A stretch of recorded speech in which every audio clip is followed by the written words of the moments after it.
got a 50-second gap. So in fact, she's not really pulling away or being caught. So it's whether they can now try and catch her up a bit. Thanks, I'm glad you told us that, because we were given a flash that said she was now 38 seconds in front, but that's not right, right? No, we timed her and it was definitely 50 seconds. Well, 1:52.10 for 20 miles, and this is good running. 2:27 pace for the marathon. Krolik and that chasing group, or some of them are running personal best, but really what needs to happen now, particularly for Liz McColgan and Manuela Machado, there needs to be a break out of that chasing group, and they probably would be better off if one or two of them did it in concert, try to help each other, try to work together.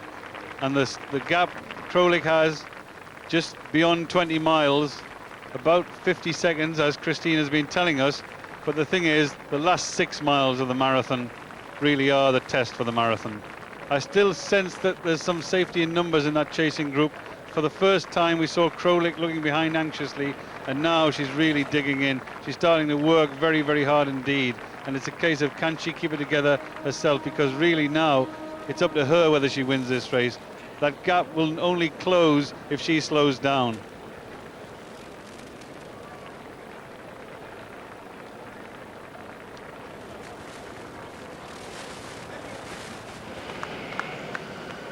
Meanwhile, with the men, the leading group still together. And apart from muscle power, stamina, there's a lot of mental effort going in there. There's certainly an awful lot of mental effort going in there, David. There's Richard Naruga looking very comfortable in the lead, but he was joined a few seconds ago by Paul Evans there, number 4, who recently became the 3rd fastest British marathon runner of all time. And Paul Evans there, number 4, as I said, he actually went in the lead for a little while. He tried to do something special. It wasn't possible to do that. Now he's just drifting off the pace. Number 23 in that leading group as well, Boldini, the Italian. A lot of people expected something from him, and really he's just been at the back of the group, just doing enough, just staying away from the pace, and I think he'll feature in the later stages, as will number 17, the Olympic champion. Richard Naruga happy to lead them along here, and this is a class field that Richard's leading. He's running faster than he's ever run before, but so are most of them in this group. Number 55 is interesting. His first ever marathon, Garcia, the Spaniard. Such a useful form in both cross-country and road races, but never at this distance. 55, just hidden on the far side slightly. Looks happy enough. He certainly does. In Spain are really making a resurgence in distance running. They're the leading distance running nation in Europe nowadays, and that was a position held for a long, long time by British athletes, but now you've got to say the Spanish distance runners have taken over that. And if you look at this leading group here, it's a fantastically international field. There's an Australian there, Moneghetti, 2 Britons, Naruga and Paul Evans. There's an Italian, there's also a Spaniard, there's 2 South Africans and a Portuguese. So there's a good contingent of European athletes, and 3 Africans, 1 Kenyan and 2 South Africans. And one day the South Africans will be as good at distance running as the Kenyans have been.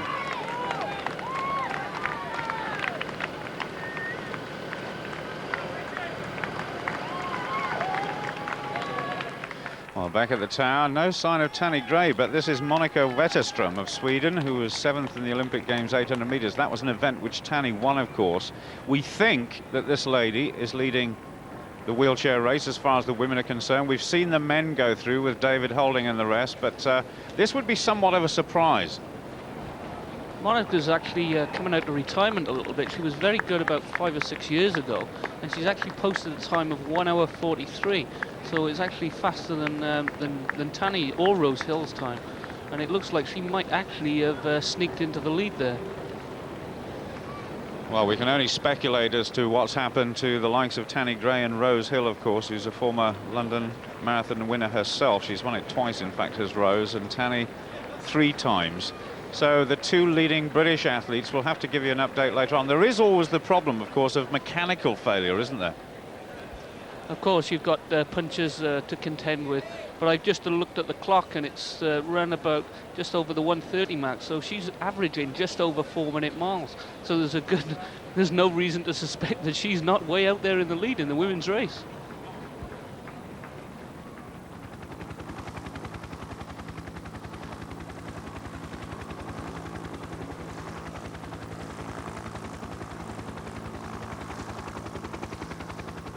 Again, the pace not changing a great deal.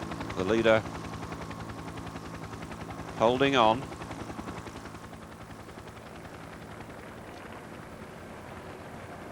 You look at her and you wonder about this young lady. She's only 24, former world junior triathlon champion and European senior champion. Had to stop that because she was getting so thin, they thought she was anorexic. But in fact, she's come to long distance running and there's real power there. Certainly is, and certain rhythm about her running and a new renewed confidence there. She was looking anxious a mile or two back. She's clocking along about 5 minutes 30 pace. The chasing group are just running as a group. There's nobody in that chasing group doing anything special, even though one or two of them are capable of doing something special. There, McColgan about fourth in that chasing group, but there I'm looking overhead. It looks like Kukowska who's leading. And there, as we look down the field, we see Kukowska leading the chasing group, and those athletes look to be around about, well, it's the same distance as it was before in my mind. The significant thing there, though, is the group following the leader have split because they're obviously now stepping up the pace.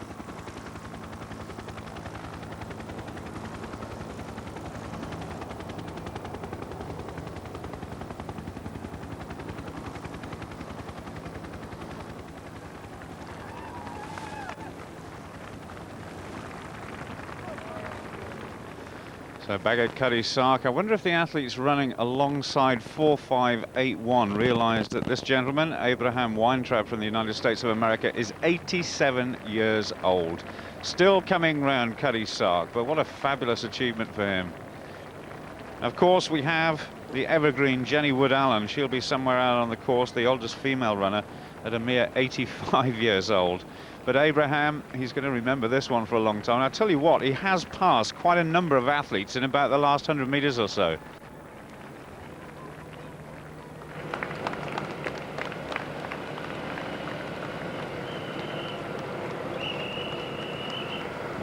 Naroka looking good. Somebody in this men's group will have to make a move. There's too many there for comfort. Well, I think he may have been listening to you, because as you said that, David, Paul Evans is never going to give up this one without a fight. Suddenly moved to the outside and started a chase there. But here, number 23, Baldini, the Italian, for the first time featuring in this race. 5 minutes and 1 second for the last mile. So that was a little bit slower than the earlier miles, but that had to be the case with the pace they went off. So now they're slowing down outside 2 hours 7 pace. Richard Naroga looks confident, though, in second place. Well, the information we had about Baldini is turning out to be correct. That he was a man running into form. And he looks the part. And he's certainly attacking now. You can tell the way they're strung out behind him that the pressure is on. Tugwani just behind him, the Olympic champion. Richard Naroka in third place, Paul Evans is up there fourth. But this is the telling point. It certainly is, and I'm sure Baldini took over because the last 2 miles were the slowest 2 miles so far in the marathon. Richard Naroga was leading for those 2 miles, and Cameo realizes that Baldini means business and is starting to break away as we look at Lawrence Pugh, the training partner of Tugwani, and then Antonio Pinto, former winner, and then twice runner-up in this race, number 2, Steve Monaghetti, and then Garcia, who a lot of people fancied to run very well in this race, and he's doing it so far. But Baldini stretching them along, and the Olympic champion moving alongside him. Richard Naroga, who led for a little while, just falling a few yards back. Then Kimeo, the Kenyan, who's done nothing about leading, and also Paul Evans. But Baldini looks to be a little bit fed up with leading, moving from side to side. I'm sure he wants Tugwani to come and join him and take over from him. He doesn't want to lead from such a long way out. So Tugwani moves alongside Baldini, accepts the invitation, then Cameo, then Naruga and Paul Evans. Paul Evans, I sense, working very, very hard indeed, operating at a pace that even he hasn't run faster than. But Richard Naruga looks controlled, looks composed, and there another effort from Paul Evans, who won't give up easily. He's moving through on the inside. The bollards are getting in the way as they come around some of the female athletes, but there a little injection of pace by Baldini opened the gap up, and then Baldini said, right, just testing you, didn't mean that for real, and then settled down again, and there's a little bit of safety in numbers, but a couple of them have dropped off the pace. Well, look at this. The leading pack down to 4, being led by Bogdan Kroll, then Eriksson, then the holder, David Holding, then Ivan Newman. Ivan's never won this marathon before. He's been second a couple of times. And boy, oh boy, would the man in 4th place dearly love to win this one. Yeah, Ivan's had 2 second places, 93 and 94. Obviously, David's done a little bit better than that with 3 wins. We've also got Håkan Eriksson in 2nd place there, ESO past winner. And we've got Bogdan Kroll in 1st place, which is a 2nd. So we've got 2 guys that have got 2nds and 2 guys that have actually won it. As you can see, the guy in 5th, I think it looks like Stefan Abando from France. He's catching them slightly because, as you can see, they're all looking at each other and anticipating the sprint finish.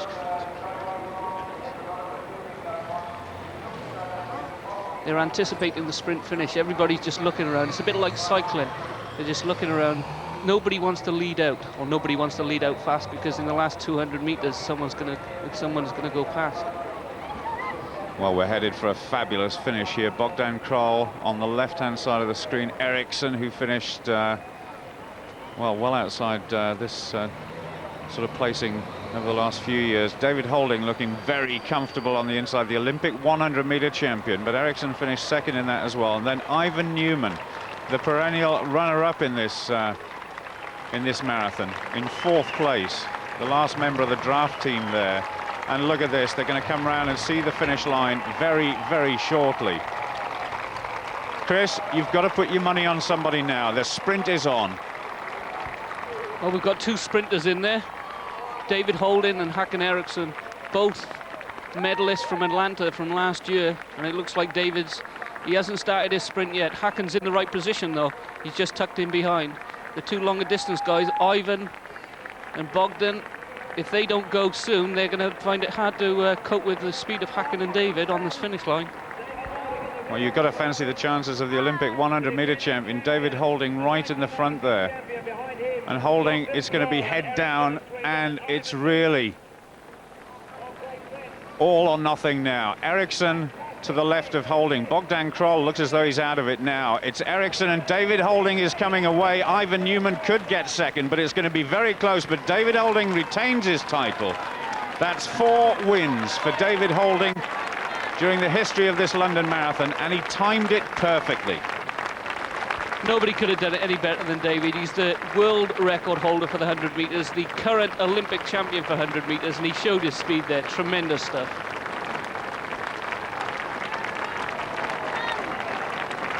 Well, we can look back now at the tower. The carpeted section just beyond Tower Bridge, 22.5 miles or thereabouts, and still a lot of work to do for some of these wheelchair athletes. The athletes were looking out for a Rose Hill and Tanny Gray here.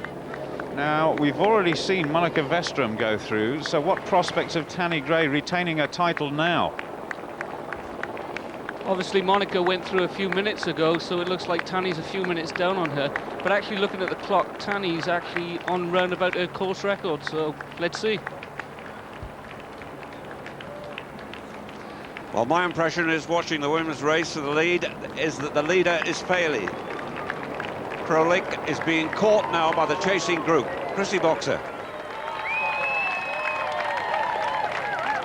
Chrissy, what's the gap now? 20 seconds between them and this chasing 3, but Liz McColgan's just beginning to get dropped off, so she can try and stay with the other 2.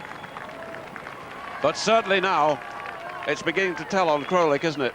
Definitely, definitely. She went from 50 seconds to 20 seconds in about a mile, so she's really slowing up. And now, for the first time for a long time, the group behind are within sight of the leader. And that's significant, Brendan. 5:51 the last mile. Well, that was the telling sign. The last mile before that was 5:50, and now 5:51. So she suddenly dropped 20 seconds per mile. And once the tiredness sets in at that level, it's very, very difficult to try and resurrect that again. So she's struggling now, and the chasing group realise that she is struggling. And there's three of them. It's Simon, Chepchumba, the Kenyan, and then Liz McColgan. Now, Liz McColgan really has to try and hang on to these two. This is her chance. If she doesn't stay in contention here, she won't win the race. But Simon looks over her shoulder. Chepchumba, who finished second here last year, 3 minutes behind Liz McColgan. And then McColgan. So these three are now closing down on the long-time leader, Krolik, who was running exceptionally well beyond halfway, and now she's anxious. So you can tell that she's looked over, she's looked anxious, she's beginning to look heavy-legged, and the 5:50 miles will eventually slow down to 6 minutes, and the winner is going to come from that chasing group. Look at that long look. You can tell when an athlete's tired when they take such a long time to look over their shoulder. Very aware that she's fading. Chipchumba, Katuna, Liz McColgan, sticking with them.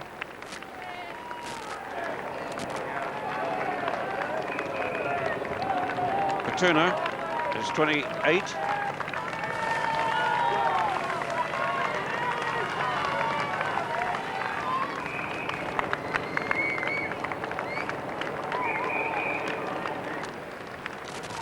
Actually, Simon is the one who's chasing, not Katuna. 103, looked like 108. But certainly they're doing some damage. But Krolik appears to have revived very slightly.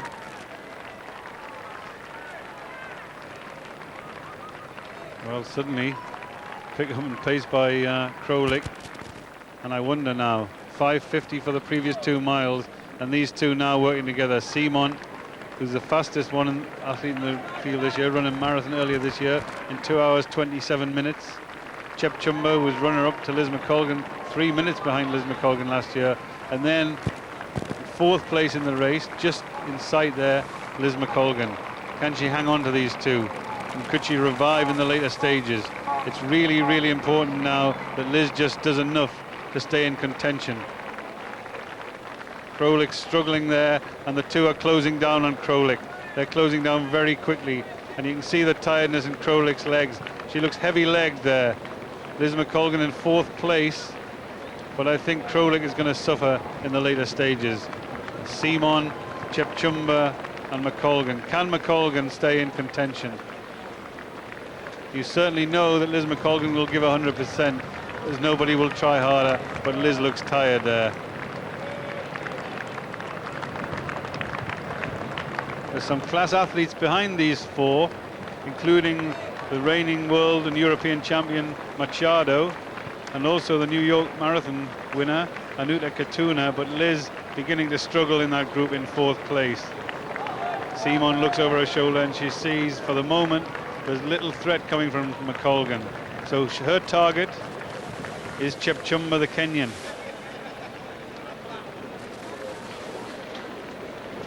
Well, the gap is closing very rapidly. Well, only a few seconds to go before the finish for Monica Westrom of Sweden. And judging by the surprise in your voice, Chris, when she was going past Tower Bridge at 22.5 miles, she's kept the pace up. And, well, we think this is the winner. What do you think? Definitely, definitely. I remember Monica at the age of 27. She's now 40. 1994, she was #1 in the world, and she was that for a good many years. She actually retired and started making her comeback 2 or 3 years ago, and has slowly been climbing up the world rankings. And obviously you can see that she's right up there now, where she was 10, 12 years ago. Well, in terms of a preparation for this race, it appears to have been just right, because she looks as though Monica Westrom there just being urged on by David Bedford, It looks as though she's going to take the record apart, despite the fact she went slightly off course there just to finish under the wrong tunnel, as it were. But she has taken Tanni's record away. Yes, it looks like she's taken 10 minutes off the course record, which was Tanni's at just about 2 hours, and she came in at just around about the 1 hour 50 mark. An excellent, excellent run. Well done, Monica. Well, we saw the oldest man, Abraham Weintraub, go through about 5 or 10 minutes ago. This the oldest lady, the grand old lady of the London Marathon, Jenny Wood-Allen. While in the women's race, dramatic changes. Chepchumba, Simon, Krolik having been caught, 52nd lead, whittled down, and McColgan in 4th place at the moment. But Brandon, there'll be a lot of encouragement for McColgan in these closing stages. There certainly will be if Krolik drops back. But Chepchumba there, who finished, as I said, 3 minutes behind Liz McColgan last year. Well, Liz McColgan was just in contention there, and just in the last mile or so just began to drift away. But if Liz can regather her momentum and just keep applying herself, then there's a medal in it for her. She's got a chance of finishing in the first 3. But could she actually outrun them in the very late stages as Simon takes over for the first time? Chepchumba in 2nd place as we looked at Liz McColgan in 4th place. And she hasn't given up on this race yet, Liz. She's working very, very hard indeed. And that gap is not enormous. It's worrying, but it's not an enormous gap. And can Liz, as she goes along the embankment and gets all the support from the crowd, can she do something special? Meanwhile, things happening in the men's race as well. Garcia's taken it on. The Spaniard, his first marathon, and the Olympic champion Tuguani in 2nd place.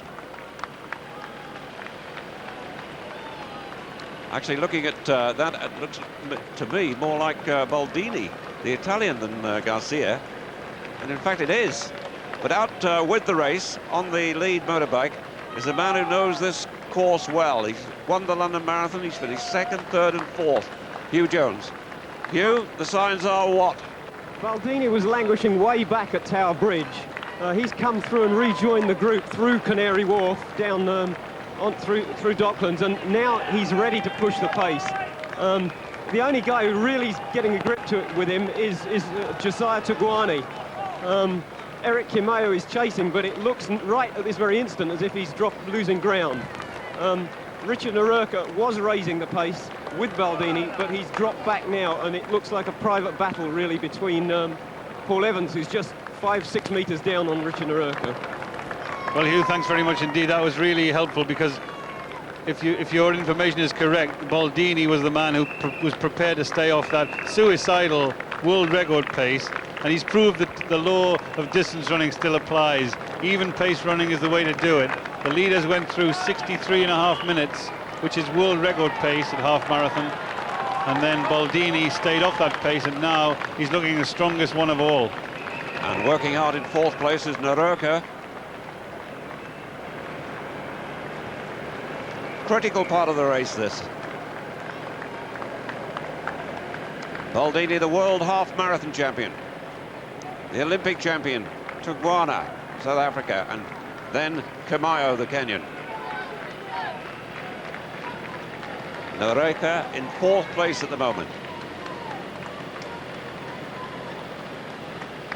Well, it's got a battle going on there, but also a considerable battle in the women's race.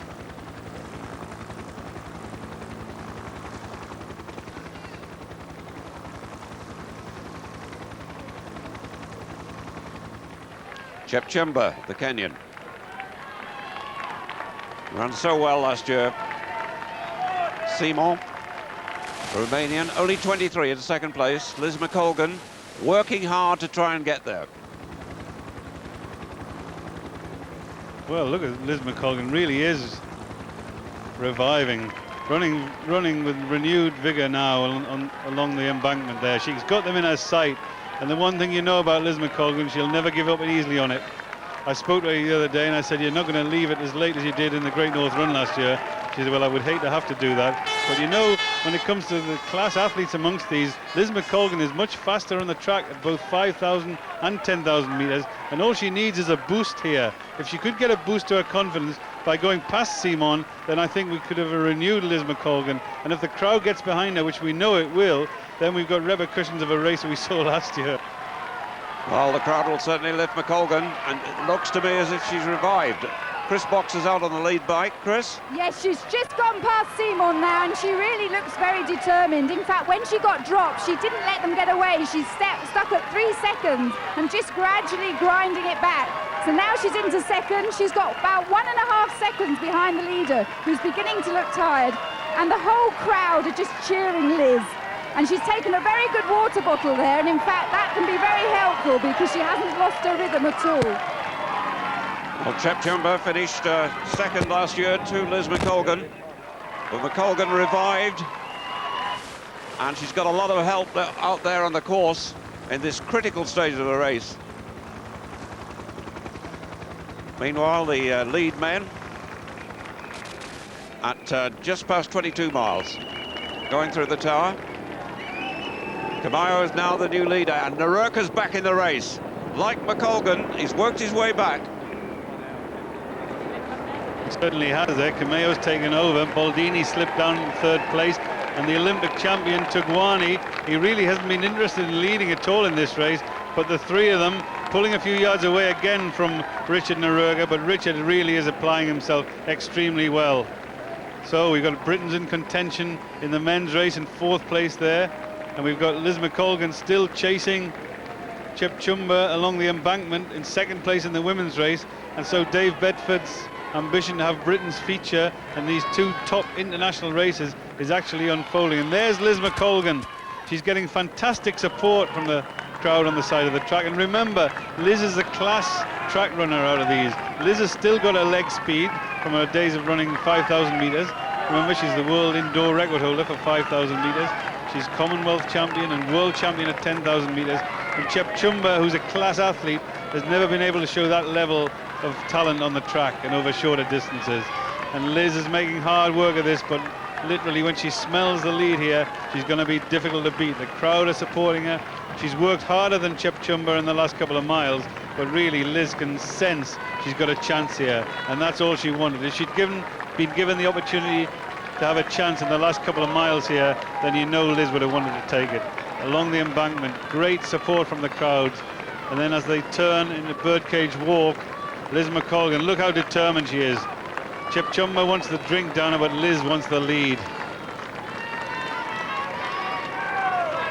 Well, she's got to be a little bit patient. She's had to work to get there. Chepchumba was a little bit surprised as she took that drink, and looking back as McColgan applies the pressure.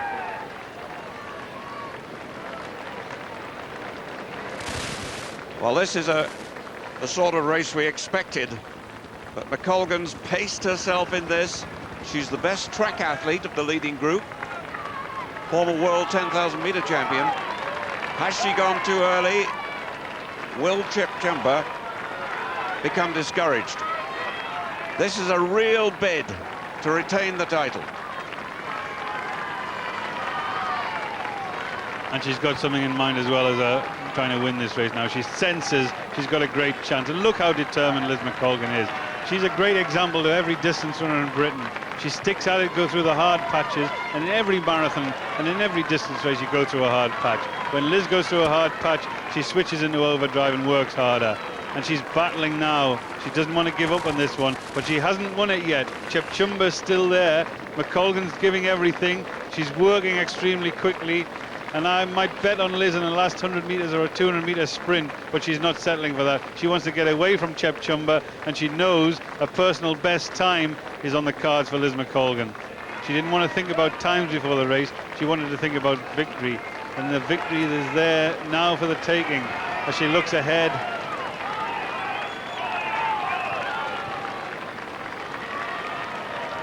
Well, she's not broken the canyon yet. Be a bit happier if she could get another 10 metres. But Chepchumba is beginning to come back.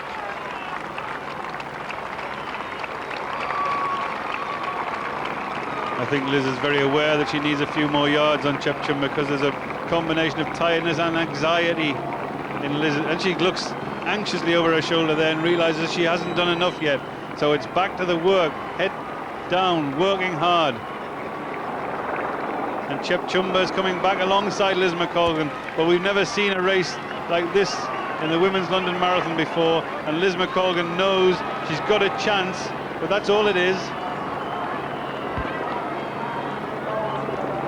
Well, they've not got very far to go now.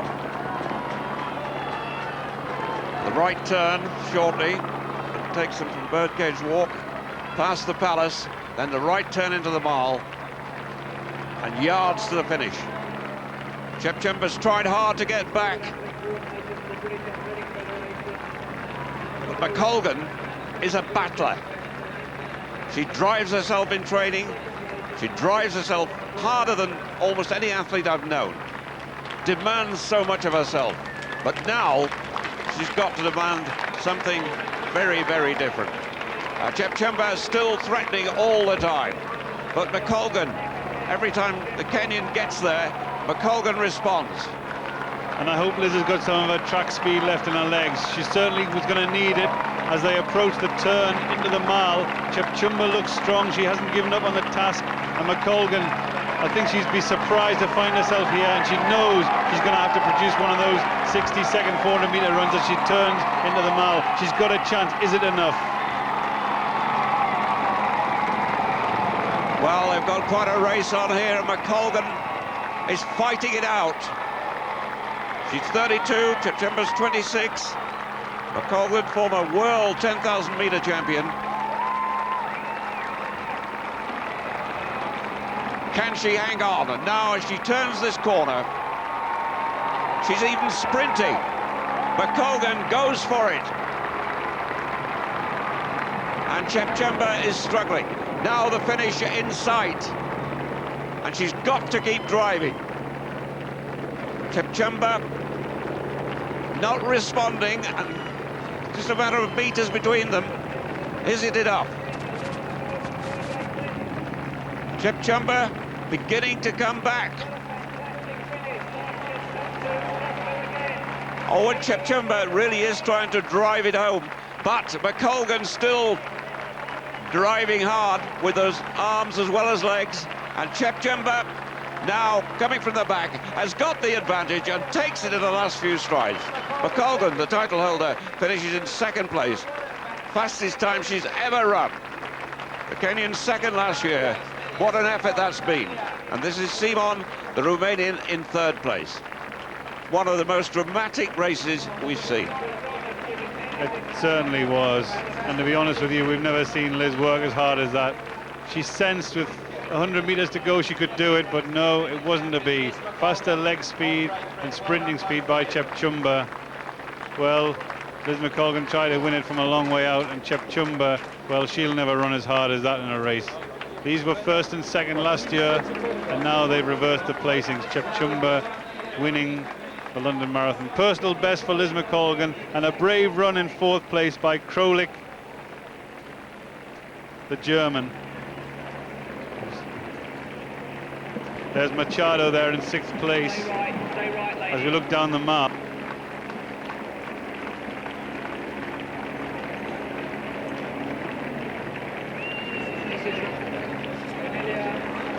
There's Krolik finishing in fourth place in 2:28. And then Pumacu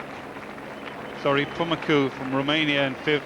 And then Manuela Machado, the world champion. Christine McNamara of the United States finishing. Renata Kapowska of Poland.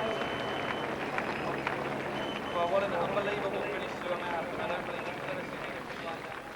Well, just before that brilliant finish by those two athletes in the women's marathon, this was the sorry side in some ways of Tanni Gray finishing her campaign. She couldn't retain her title, and remarkably her finishing time was inside her own course record, but she was destined to finish outside first place. The men's race really developing now. Tugwana, the Olympic champion from South Africa, with a slight lead from the world half marathon champion Baldini. Kamayo, the Kenyan, in third place, and Narurka, who caught them briefly, now back in fourth. He actually got in touch with the leaders, but paid the price for getting there. Hugh Jones is out on the bike. Hugh, Narurka is beginning to suffer a bit, isn't he? Martin, can you tell Dave? Just try Hugh Jones again, because the signals are being flashed up. There's a lot of trees around there to the helicopter and bounce back. Hugh, can you hear me? Yes, I can, David. It's a very interesting race shaping up. Antonio Pinto has come to life. He was running with Steve Monaghetti and Lawrence Peel. He's now on his own, rapidly tracking down Richard Narurka. He's now only about 10 metres behind him. The other three are detached, but only by about 40-50 metres. It looks to me as if Antonio Pinto is going the right way at this stage in this race, as opposed to going backwards 2 years ago. You're looking at Kamayo. He's run just inside 2:11 before. He's looking good. Yeah, he looked a little bit shaky when the move came, but since then he's really come together well. It looked at one stage as if it was only Tugwani that was going to go with Baldini, but I think that now the big question is whether Antonio Pinto, who is now running alongside Richard Narurka, can make up that 40-50 metres that lies between him and the leading trio. Actually, what is the gap to Pinto and Narurka? Between Pinto and Narurka is... Pinto is now 10 metres, 8 metres clear of Richard. And how far behind the leading three? That's about 40 to 50 metres, but he looks to me like he's really going for it. Well, he's certainly got some work to do to get there, because the leading group looking strong, and Baldini, the world half marathon champion now, taking the Olympic champion along with him, Tugwani. Kamayon suddenly fading. Hugh Jones was quite right. But he said he had a rocky spell, and it looks as if he's paying the price as well. And as Pinto closes down on the leading three, Baldini, the world half marathon champion, the man who ran the 10,000 metres and the 5,000 metres in Atlanta, leads the Olympic champion, Josiah Tugwani. Well, Tugwani's running a lot faster than he's ever done before, but when we saw him in Atlanta, we knew he was capable of a fast time. But these two are going to put the course record of 2 hours, 8 minutes and 16 seconds under some threat. So Baldini in the late stages of the Flora London Marathon, the world half marathon champion, leading from the Olympic marathon champion. And this is going to be fascinating. Who's got the speed in the very late stages? The crowd have just been treated to a fantastic race in the women's race, and now they're being similarly treated to an Italian and a South African in the men's race.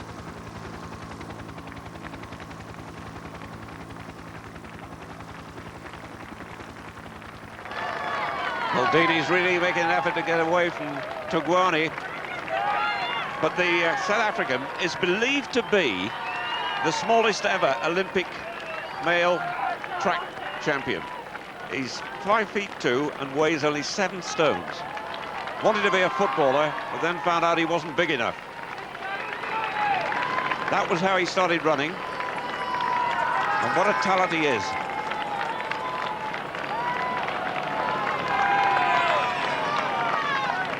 Baldini looking composed, but he's under real threat.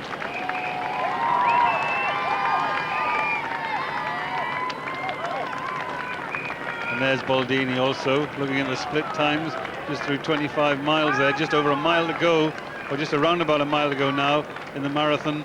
And the course record of Steve Jones, 2 hours, 8 minutes and 16 seconds, is being threatened by these class athletes. Baldini, the world half marathon champion, formerly an excellent track runner. Has he got that track speed? And has Tugwani got the strength to hang on there, as Kamayo is being closed down relentlessly by the former London Marathon winner Pinto? Hugh Jones on the bike. You said Pinto was closing fast. Pinto is we can now see that less now, than can't 20 we? metres clear. Yeah, he's closed right down on Kamayo, and that presents a useful bridge towards Baldini and Tugwani, because he's closed tremendous. He's halved the lead in the last 2 minutes. It looks to me as if Antonio Pinto is the one, unless they stick to him and outkick him at the finish. I must say, Hugh, that was a good call of yours, the way he's closing it. He was never that far detached, but he was out of shot.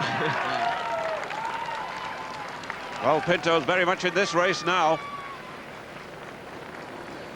Baldini still leading the Olympic champion. Kamayo in third place, but not for long, with Pinto, the 1992 London winner, closing all the time on the leaders. And Tugwani's looking around there with in amazement to see, he looked around earlier, he saw a big gap to Cameo, and then all of a sudden, Antonio Pinto, the Portuguese athlete, is joining him. Now Tugwani realizes that there's a threat coming from behind, and so the men's race is going to be as close as the women's race.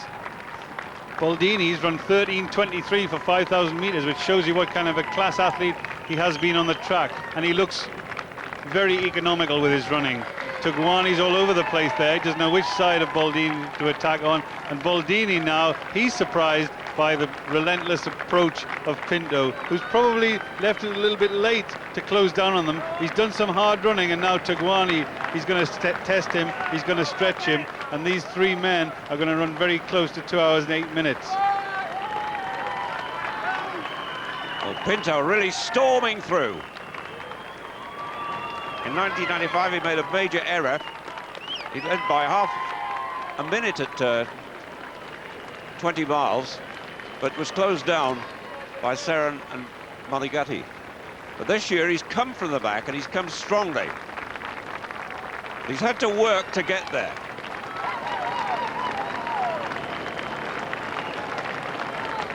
This is Birdcage Walk. Then the right turn in front of the Palace, and the right turn then to the finish at the Mall. And I think all three of these could be heading for personal best time, so the London Marathon has really delivered the goods today. Antonio Pinto has come from a long way back. Tugwani, the Olympic champion, has never been out of contention, and Baldini, well, his best time of 2 hours 11 is going to be shattered here today. He's never travelled at anything like this pace, but who's got the track speed? Pinto's run 13:21 for 5,000 meters, and I've seen him finishing like a steam train in a track race. Him and Baldini are the two class track runners on this field, and the two of them suddenly opening up and pulling away from Tugwani, which tells me how fast these two are traveling. Now Pinto, if you time his last 3 miles, it'll be incredible, but that doesn't matter. It's the last 150 meters, the last 200 meters that's going to matter today. Baldini checking over his shoulder, putting himself in a position as he's been used to on the track. He's a track runner and he's a sprinter too. Well, this is going to be as dramatic as the women's race. Pinto number 3, Baldini number 23. The Olympic champion beaten into third place, Tugwani. Pinto, the 1992 winner, with the finish in sight. Just got a right turn, and Baldini's not broken by any means. He's run 13:23 for 5,000 meters, so in terms of track speed, there's not much between them, but it's an advantage to pull from the back. Baldini, as with Chepchumba, coming from the back, and that is an advantage. Now, they can see the finish as they turn this corner. What have they got left? And they're on track for a course record. Steve Jones' course record, 2:8:16. Pinto responding as Baldini attacks. The 1992 winner against the current world half marathon champion, but look at the determination of Pinto. He's really pushing himself home, and it looks to me as if he's got it. Baldini settled for second. Pinto breaks the course record and wins the 1997 London Marathon. In second place, Baldini. And now looking back at third, the Olympic champion Tugwani hangs on with a personal best time. Cameo in fourth place, the Kenyan. And they're a long way in front of anybody else. Possibly the next one we'll see will be Naroka.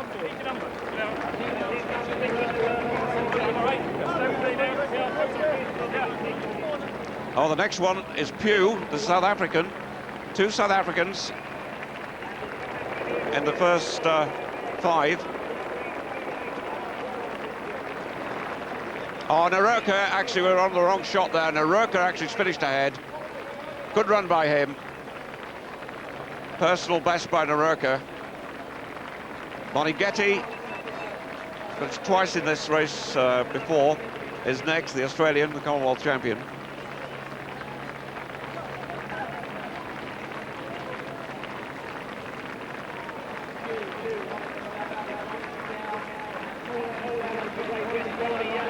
Well, that winning time was the fastest in the world this year. Pugh now finishing, the South African. Paul Evans and Belgrave behind him. That's the second fastest time Evans has ever run. It always promised a lot. Both races, in fact, always promised a lot, and they've delivered. They certainly have delivered. As Garcia, the Spaniard, comes home in another personal best time. For the winner, Antonio Pinto, well, I'd love to see the time for his last 5,000 metres, because he came from an awful long way back along the embankment, and they're still under 2 hours 10 minutes. The finishers are Richard Naruga. Well, it was worth waiting for. A personal best, 2 hours 8 minutes, and that's about right for Richard Naruga. Another good run behind him by Steve Moneghetti, but it was Pinto and Baldini, the Portuguese and the Italian, who led them home today. Naruga's finishing time, 2 hours 8 minutes 34, becomes number 3 Briton on the all-time list behind Steve Jones and Charlie Spedding. The unofficial winning time, a new London Marathon record, 2 hours 7 minutes 55 by Pinto.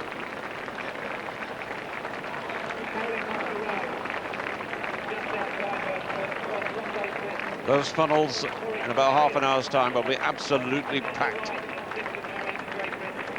Now a check on the official result in the women's race. Chepchumba the winner, 2:26.51. McColgan, her best ever time, 2:26.53 in second place. Simon, 2:27.11. And Krolik, Varangalova, Machado, the world and European champion. McNamara, America, Kukovska, the Pole, must have won the Veterans Prize at 38. Mazovska of Belarus, and in 10th place, Kimayo, the Kenyan. But look at those times, Brendan, impressive. Certainly are impressive, and a good run by Liz McColgan in second place. The closest women's race ever in the London Marathon. Last year she beat Chepchumba by 3 minutes, and this time she's 2 seconds behind her. Personal best for Liz McColgan, and that's her best. That's the sort of time that I think Liz was always thought Liz was capable of. There's an awful lot more to come from her, because in the middle of the race she wasn't running brilliantly, but she didn't have rescue it in the later stages. By the way, the Chicago winner, Marion Sutton, we believe finished 20th in about 2 hours 35.45. Well, it's been quite a 12 months for David Holding from Kettering, Great Britain, 1:42.15. That's about 2.5 minutes outside the course record, but he won the title last year. Then he went on to Atlanta to win the Olympic Games 100-meter title over the track, and now he's retained his title, his 4th title in all. Ericsson in second place, and Ivan Newman from Great Britain, he got the bronze medal. Well, the band's still playing at the Cutty Sark, 10,000 metre mark, but the runners have all disappeared. Well on their way towards the halfway point just beyond Tower Bridge.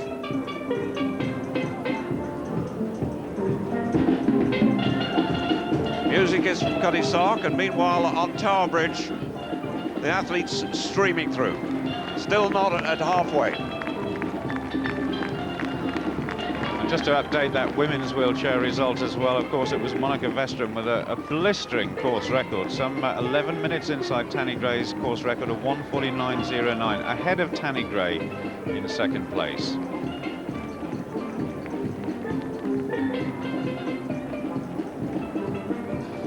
Well, these bands will keep going for some hours yet, that is guaranteed. And what started out to be a memorable occasion for some of these people could perhaps be turning into a bit of a nightmare now, because there will be a lot of blisters, there'll be a lot of pain, but they're going to get cheered on by one of the best, or the best crowd in the world. And I'm quite sure that when Chris Brazier in 1979 said that you must believe that the human race can be one joyous family, this is exactly what he meant when he started the first London Marathon.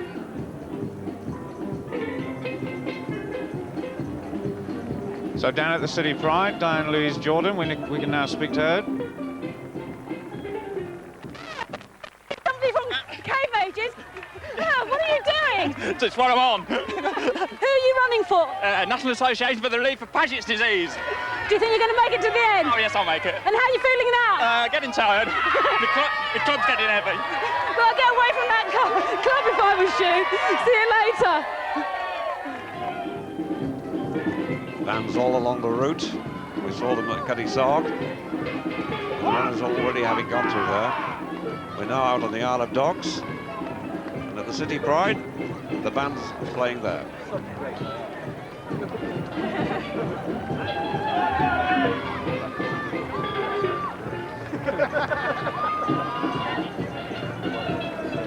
As we said earlier, some 20 bands out on the course today, entertaining the crowd and keeping the runners going through what I'm sure will be the greatest experience of some of their lives. Brendan, you were saying there were some 22,000 people here today, their first ever marathon, and that's got to be some sort of record as well.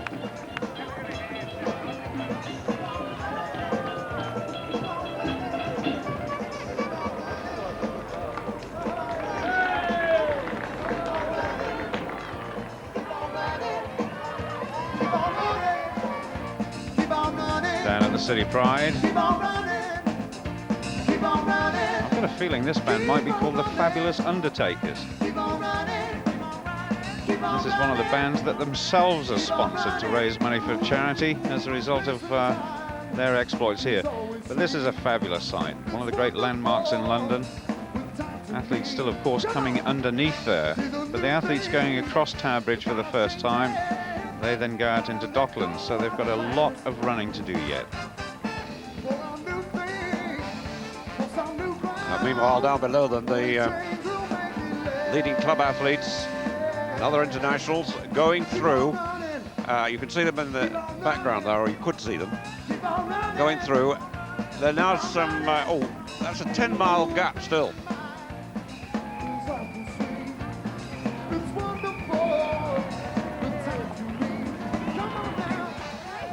Well, I don't know about enjoying it, but I'm going to get there anyway. Is it the first time you've taken part? No, it's about the 9th London. And why are you running yet again? Because I just like to enjoy the buzz, and it gives me something to work at. Well, I can think of better ways to get buzzed, but I'm all for you. Keep going, and I'll see you at the end. Thanks very much. All right, it's a pleasure. Bye. Well, that was John Gray from Ruislip, runs for the Feltham Puffers.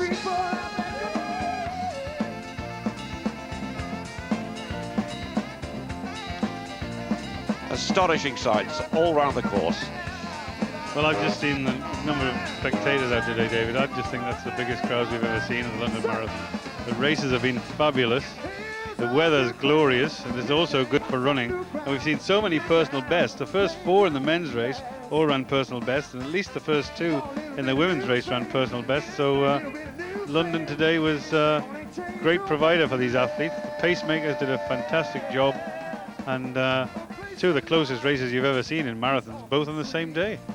Well, 2 seconds the gap in the women's race. Let's have a look at the official times now in the men's race, and that was very close indeed as well.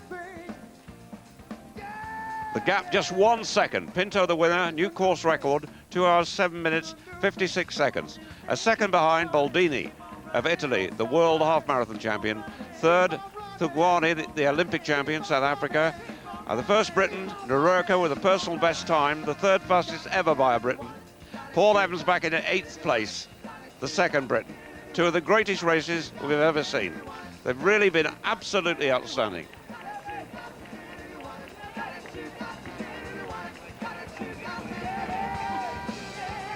Personal best for the first 5 home there.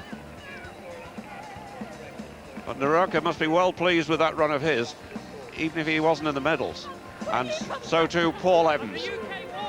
The Chicago winner couldn't reproduce that time here today, but the standard in both men's and women's races, quite outstanding. Make that about 15,000 have finished. There's still many more out on the course, and we'll be hearing from them shortly. But first, let's look back to highlights from earlier today, starting with that exciting climax to the women's race. McColgan, former world 10,000 metre champion. Can she hang on? And now as she turns this corner, she's even sprinting. McColgan goes for it. And Chepchumba is struggling. Now the finish in sight. And she's got to keep driving. Chepchumba not responding, and just a matter of meters between them. Is it enough? Chepchumba beginning to come back.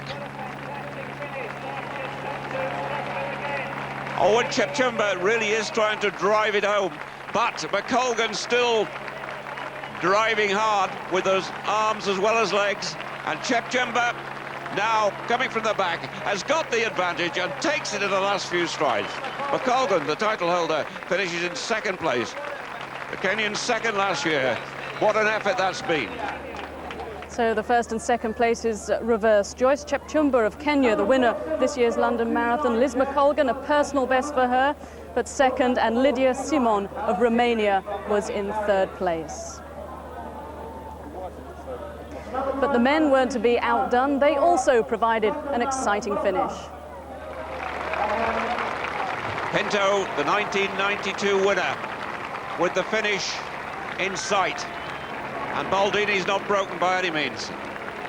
He's run 13:23 for 5,000 metres, so in terms of track speed, there's not much between them. But it's an advantage to pull from the back.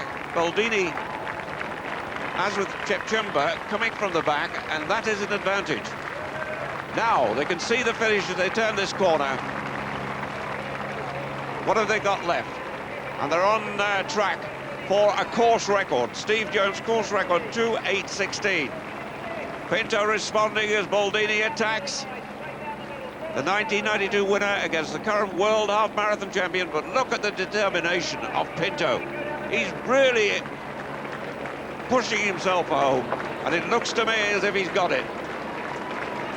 Baldini settled for second. Pinto breaks the course record and wins the 1997 London Marathon. The course record gone, and the 1992 winner successful once again. Antonio Pinto of Portugal. Second was Stefano Baldini of Italy. The Olympic champion Josiah Thugwani of South Africa, third. Richard Nururka, Great Britain, was fifth. Paul Evans was eighth. We're now on to the wheelchair event. That became a tactical race leading to a sprint finish.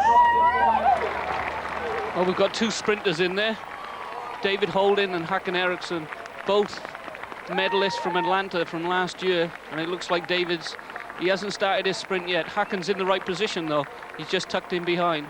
The two longer distance guys, Ivan and Bogdan, if they don't go soon, they're going to find it hard to cope with the speed of Håkan and David on this finish line.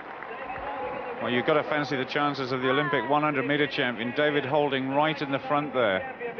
And Holding is going to be head down, and it's really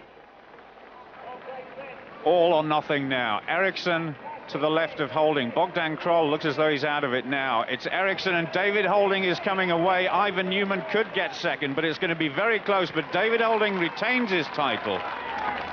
But in the women's wheelchair race, from a long way out, there was only one winner. Monica Wetterström of Sweden broke clear and ended up breaking the course record by 11 minutes.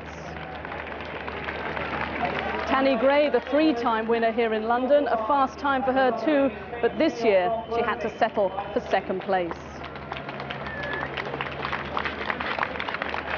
And in the mini-marathon, youngsters from the London boroughs, confirmation of the results of the men's wheelchair. David Holding, the winner for the fourth time here in London, and in the women's, Monica Wetterström and Rose Hill eventually finished in third place. As I was saying, in the mini-marathon, youngsters from the London boroughs, as always, took part. Here are the winners of the different events, a proud moment for them, and hopefully they will be the athletic stars of the future.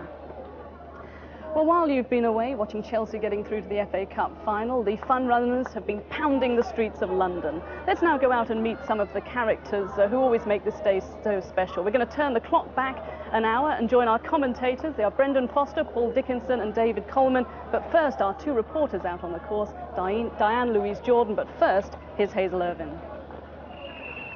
I thought I'd left the mountains behind on Ski Sunday, but apparently the Matterhorn has come to me. That's right.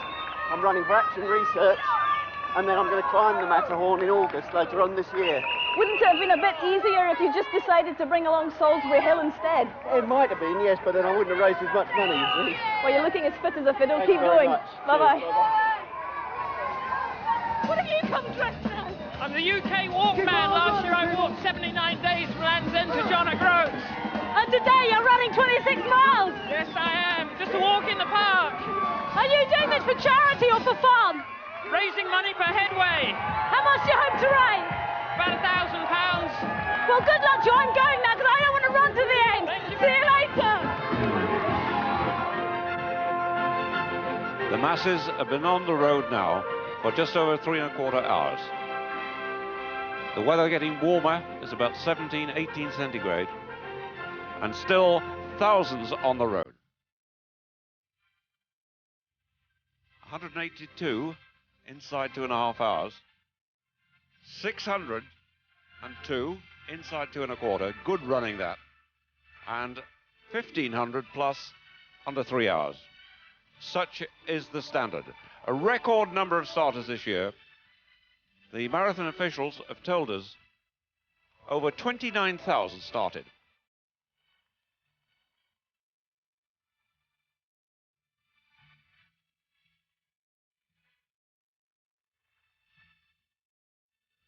Runners streaming through the Tower of London on the special carpet laid down to cover the cobbles.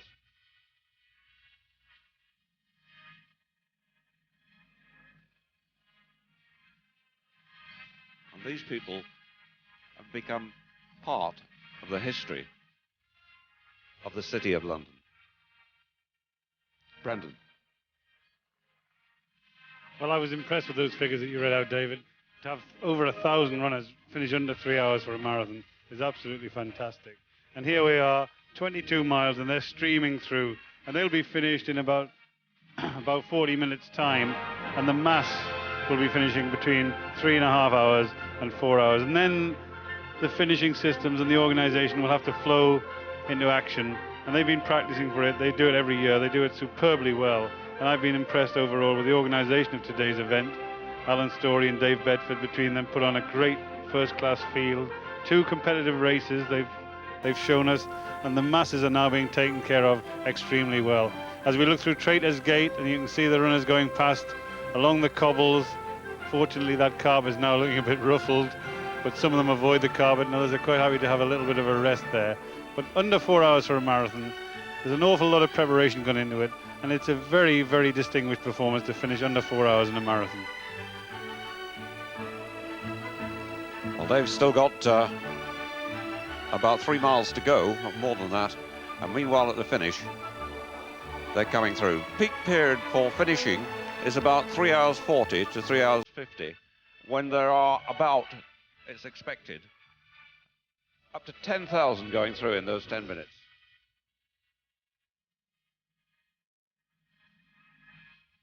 So today, all about fun, friendship, and very much about personal achievement. Everybody running their own marathon.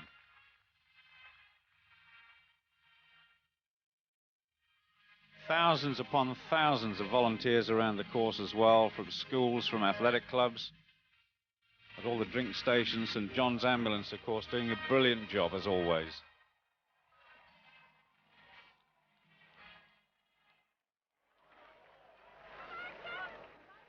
Here at the London Marathon, why are you carrying your tools around like this? We're running for a charity called Tools for Self-Reliance, whose sole reason in life is to collect tools all over the country, refurbish them, and then send them off to other countries. How much money do you think you're going to raise today? Well, we're not so much worried about money, we're more worried about raising the profile of our charity, Tools for Self-Reliance. Well, we've already raised about 1,700 and we're hoping to get to about 3,000. Well, I hate to say this, but it'll be a bit of a wrench to leave you. Bye-bye. Hi, man, it's nice to see you here. How are you? Not bad, so feeling pretty good at the moment. Have you said you've not hit your wall yet? Not yet, no. What, Matt? So, hoping not to. And why are you dressed like this? 10,000 people shouting, "Go on, Spider-Man!" And that's the only reason? It's great fun. What about name tag? Sorry? It's a great atmosphere. It is a great atmosphere, but I'm sure if you just wore a name tag, they'd still shout for you, wouldn't they? Probably, yeah, I'm sure. And you can, great. And you can see where you're going in that? Yeah, just about. Good. See you at the end. All right. Welcome back, ladies and gentlemen, to the London Marathon 1997!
that's a lovely shade of lipstick you've got on today. It surely is. It's my wife's, actually. That's your story and you're sticking to it. I am. Can I ask why you're dressed in such a fashion? Because everyone fancies it. I look so sexy in it. There must be an ulterior motive. What's the inspiration behind this today? You're obviously raising money. Oh, yes, for Click. Cancer and leukemia in children. And how much do you think you're going to raise today? About 300. How many wolf whistles do you think you've amassed along the way? How many what? Wolf whistles. Oh, lost count. Well, don't go too near because I think you're going to get a few bottom pinches as well. Not for me, I hasten to add. I'm worried about the men chasing me, not the women. Well, if sitting at home you're inspired by watching these men and women of all ages, all shapes and sizes, competing in this massive sporting event and carnival, well, the start could be for you the Great North Run if you want to enter the London Marathon next year, because in about 10 minutes we'll put on the screen the way you can enter that. It's a half marathon, but it's a real introduction to long distance running. Well, looks like you travelled all the way from Hawaii to do this one. I am, yeah. Where are you really from? Northeast Cleveland. And why are you dressed up? I mean, you do look a bit clownish, don't you? Charity. For British Heart Unit. British Heart Foundation. Foundation, sorry, yeah. Words, right, And the local nursery at Skelton, where I live. Oh, good for you. Good friends somewhere behind me. Yeah, and you've got time to stop up and take photos, have you? Oh, yes. I always take a photo. You're taking this one easy, aren't you? Well, I'm just plodding. It's too warm for anything else, so just plodding along. Won't you be tempted to strip off? Pardon? Won't you be tempted to strip off? And I'm talking about your wig. Oh, right. No. No. I had a big leaf on last year. Oh, God, I wasn't here last year. I remember you at the Great North Run, if you remember me. I do. So I want to see you at the next Great North Run, and I want to see you complete this one. So very good luck. I'll be at the end. Right, well, we'll be all there cheering you on. See you later. What's your name? Paul. Bye, Paul. I won't forget you. Thank you. All right, cheers, mate. It's not enough to see the sights. You've got to take one of them with you. Well, I'm a glutton for punishment, so I'm running for blind and partially blind children, so I've got about 700 quid, so that's not bad. How much does this weigh? A lot. It's getting heavier as the miles go on. Are you struggling? I am now, yeah. I might walk a little bit and then run a little bit, walk a little bit. Well, you're almost there. How are you feeling at this stage? Starting to get a little bit lethargic and tired now, but just keep taking drinks on board and I'll be all right, hopefully. Well, you know as well as I do, the clock is ticking and so are you. On you go. Thank you very much. Bye. We're giving it all to the E, to the S, to the B, to the E, C, T, respect. We're giving it all to the E, to the S, to the B, to the E, C, T, respect. And if those youngsters will be inspired to run in years to come, the mini marathon, of course, on this morning, always a great feature of the London Marathon. We know from our experience with that people do come through to enter the big one. That is what makes this marathon great. The organisation at the finish is absolutely fantastic. Respect to all the runners. Well, they're the baggage buses where, believe it or not, the athletes leave their kit, and eventually, several hours later, anything between 2 and 7 hours later, they return, follow their number, and actually collect their kit to put on and go home or go back to their hotel. Some dry kit is what you need after an event like this. But there, look, 3,000 runners under 3 hours 15 minutes, and that's very respectable running. That's great. I mean, the standard at the front end has been very good, and I'm sure that these figures are setting new standards in the overall fitness. And when you think about it, 1,500 runners run under 3 hours, and it wasn't very many years ago when 1,500 people hadn't even run a marathon. So the London Marathon has contributed enormously to this sport, and this is the big day for athletics, the big day for running, and a big day for London too. Well, there's Orinoco running for charity, earning vast amount of money, as we know. That is hot.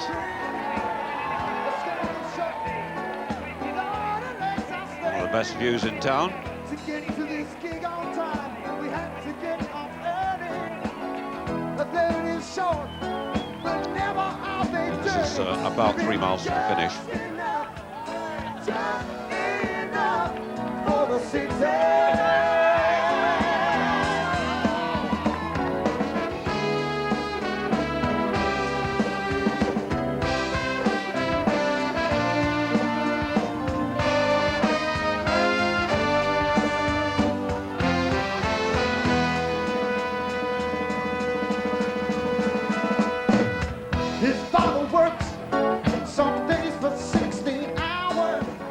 rhinos have been on the streets of London the last 6 years, but this is the first time ever that a woman has been inside one of these giant contraptions. How are you finding it?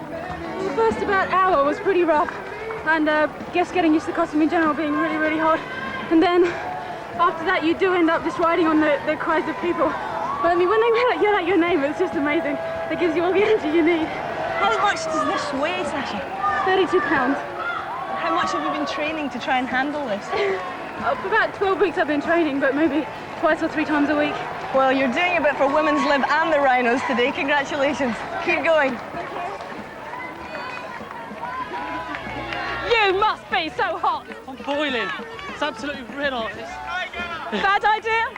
No, it's all right. It's all for a good cause. Very good cause. What is the cause? Running for a British Heart Foundation. Oh, you little angel. I bet Yeah. your mum's proud of you. Very, very proud, yeah. Who did you make up? My wife.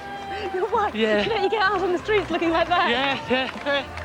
You must have been sponsored a lot of money. Yeah, we've been raised over 1,600 quid anyway. Oh, that's excellent. Brilliant. So it's the first time you've done the marathon? No, it's the second time. Last year I run as Batman, so this year she made the cross with that as well. Oh, she's a handy one for sewing machine. Yeah, very, yeah. Well, this must be quite cold for you, because apparently it's not as hot today. Yeah, last year it was well in the 70s it was, so this year's not too bad. Possibly cooler. A little bit cooler, yeah. Yeah, just like you. You're really cool. I hope you get there to the end. All right, Bye-bye. see ya. Give my love to your wife. Let it all blow in. Let the drink all flow in.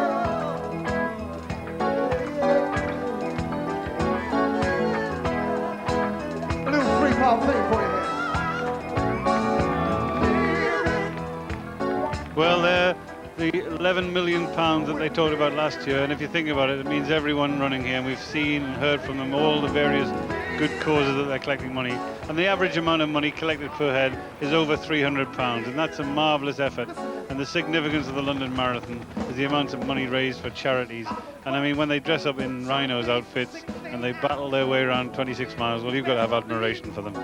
At the front, you've got runners competing for big prize money. The first prize in both men's and women's races, $55,000. But meanwhile, that figure is insignificant by comparison with the millions raised by the runners miles and miles behind. There's one of the 1,500 St John's Ambulance people who are out on the course looking after the welfare of all these runners. And as you've seen from a lot of the T-shirts and sweatshirts people are wearing, bearing asthma and other charities, they're out here really to show these people, or show everybody who's watching on television and the spectators, that despite the fact they may have asthma or whatever, they can still do it. 144, a nice gross figure there of people with their birthday today, and what a way to spend it. The oldest British athlete, 85 years old, and that's the Reverend Maurice Clark, and Jenny Wood Allen, of course, at 84 years young.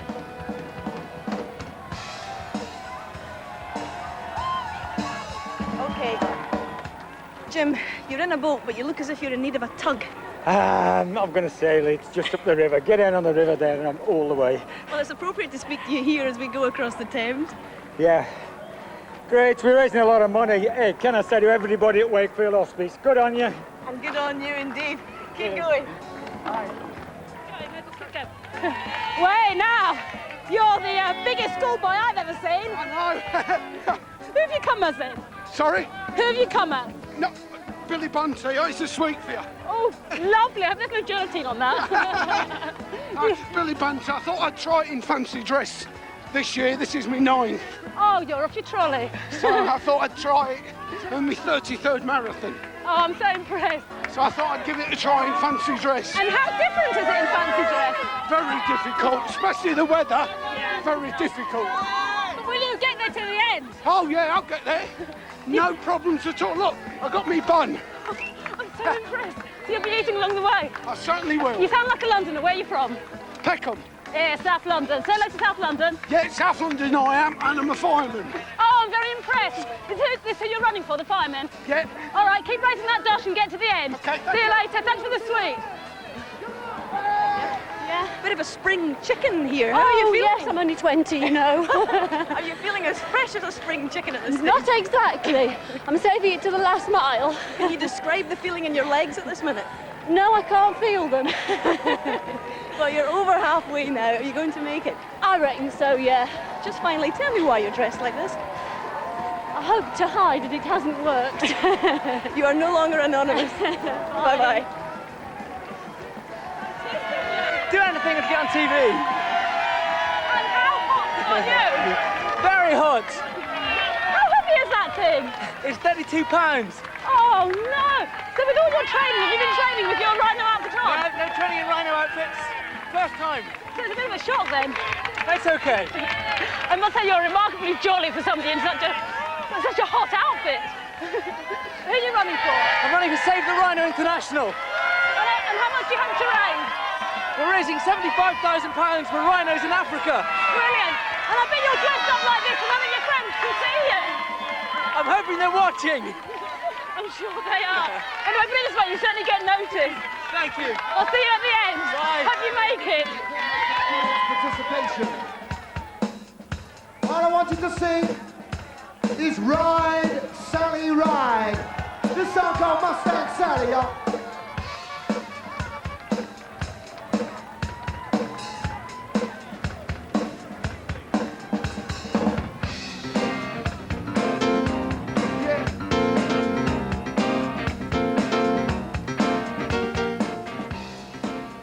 By the way, as promised, if you want to start your marathon training for next year, the half marathon, the Bupa Great North Run, takes place on Sunday the 14th of September. And if you want information or possibly entry forms, I'll read this twice. The number to ring is 01538 702 100. 01538 702 100.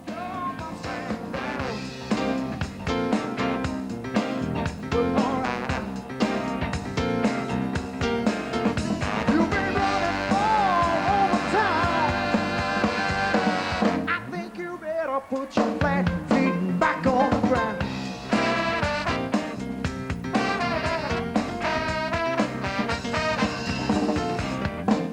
I bought her a brand new Mustang that must have been 1969. This is Catherine's Dock, approaching 22 miles. On they go from there towards the Tower of London, over the cobbles and back into the city. Our nearest European neighbours there providing the bulk of the non-UK runners, but as you can see, athletes from all over the world. South Africa there providing 143. They'll be delighted to see Josiah Tugwani have picked up a medal in the men's race. But a lot of the athletes that have come from South Africa, well, this will just be a stroll in the park for them. A lot of them have done the Comrades Marathon before, which, for those of you who know about it, is about twice as long as the London Marathon, about 94 kilometres in total.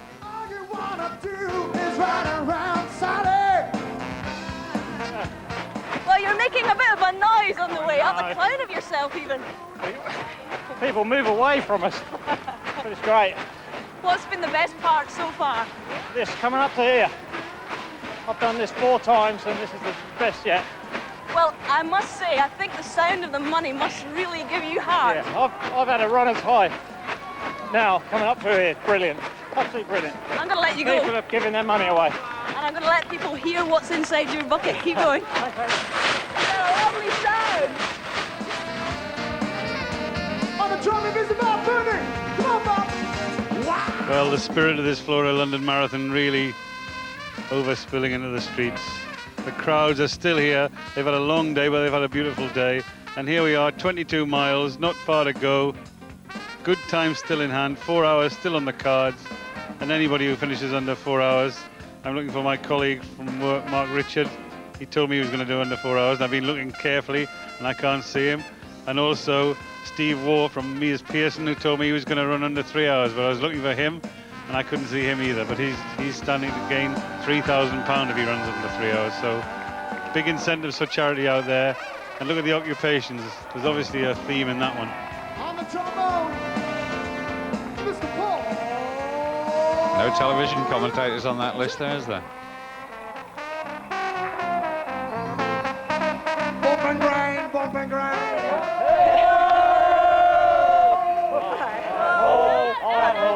It's off to where we go.